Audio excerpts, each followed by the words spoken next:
Let's get started by going into your working folder and opening up the following document. 557_3266205.psd. This image is from our friends at photospin.com, but I have doctored the document. I've changed it a little bit, turned it into a PSD, multiple layers.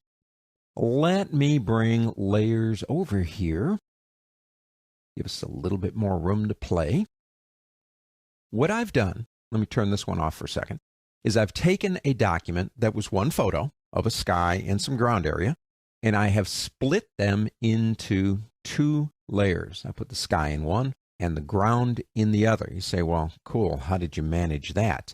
Well, we are going to talk about selection and this very same selection technique later on, because to me, selection is a total keystone skill in this program. It impacts everything, but I'll show you kind of what I did.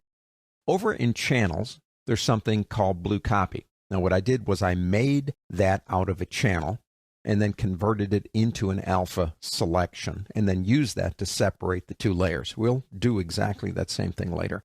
So forget about that. We have two layers in a document, and we want to change one of the layers without changing the other one. That's what we're trying to do here. More control. This is all about control. Double-click on layer 1, call that sky. And I'm going to double-click on layer 2, and I'm going to call that ground. Why? Number one, I guess because I can. But the other reason is I know two layers, no big deal. I know which one is which. But you get 30, 40, 50 layers going. It's not a bad idea to name these things. Let's go to sky, and let's choose our poison. Now let's do something real wonky here. Let's go into our adjustments and choose hue and saturation. That'll get us going. And we decide we want to change the color of that sky. But you know, I think what's going to happen. It's going to change everything. Actually, kind of like the ground. That doesn't look too bad. Sky looks awful bad. We can change it to anything we want. But the problem is, when you're working with an adjustment layer, it drills down through everything. What we need to do is say, no, just impact sky. It's a very easy thing to do. Select hue and saturation. That's our adjustment layer. Come back over into the properties here and simply click this button right down here. Now watch what happens. The ground goes back to what it was. The sky stays the same. Now if you didn't see that, look over here. See that arrow right there? Now let me turn that on and off again. Watch that arrow. That means it's linked, if you will, to only that one layer. And if we decide to maybe make it not so wonky, it's only going to change that one single layer. And that's exactly what we're trying to do. Now, we could continue this process. For example, maybe we want to do something else. Another adjustment on that same one layer. Just come back over here again and click. We have that selected, which is fine. Say we want to do, how about a vibrance setting?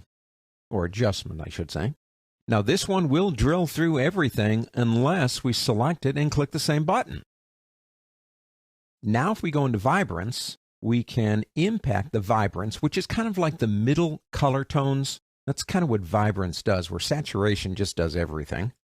Actually, that doesn't look too bad. But let's go ahead and take that back a little bit here. Don't forget, you can double-click on the option itself, like saturation, to reset it. So we just lightened it up a little bit in the mid-tone areas of the color. Now, anytime you want to see the original, what we can do here is just turn these off. There's the original. And we could turn it back on.